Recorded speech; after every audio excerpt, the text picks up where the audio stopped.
Chintu class 8-এ পড়ে। সে ভীষণ দুষ্ট একটা ছেলে। স্কুলে গিয়ে সে সবাইকে খুব বিরক্ত করে।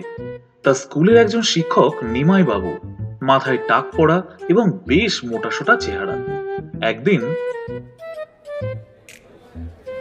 কিরে চিন্টু, আজকেও স্কুলে দেরি করে এসেছিস তুই? আরে স্যার, আর বলবেন না, পাতলা পায়খানা হয়েছে। স্কুলে বেরোনোর সময় একবার বাথরুম একবার ঘর এই করছি। সে তো নয় আজকে, তোর তো ক্লাসে ঢুকতে রোজই দেরি হয়। তুই কবে সঠিক সময় ক্লাসে আসবি বলতো? স্যার, আপনার মাথায় তো একটাও চুল নেই। আপনি কি বলতে পারবেন আপনার মাথায় কবে চুল গজাবে? এর আবার আমার সঙ্গে ফাজলামি হচ্ছে? ফাজলামি নয় স্যার, সত্য কথাই বলছি।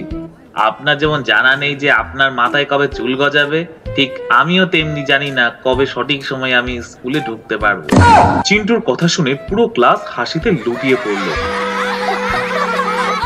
তারপর মাস্টারমশাই ক্লাস শেষ করে চলে যাওয়ার পর চিন্টু মনে মনে ফোন দিয়ে আটলো।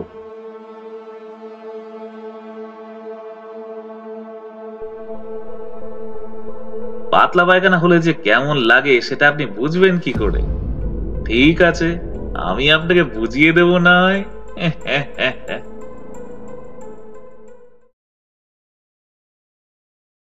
এরপর চিন্টু দোকান থেকে সন্দেশ কিনে এনে তার মধ্যে সোনা নামক একটি পাতা মিশিয়ে দিল, যেই পাতা খেলে জলের মতো পায়খানা হয়। স্যার, গতকাল মা পুজো দিতে গেছিল, সেই প্রসাদ আপনার জন্য পাঠিয়েছে। তারপর মাস্টারমশাই সেই প্রসাদ খাওয়ার পর তার জলের মতো পায়খানা শুরু হলো।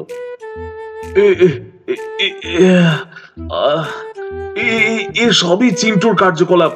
তোর মজা আমি দেখাবো। ওরে বাবা রে, ও মরে গেলাম গো। আবার যায়।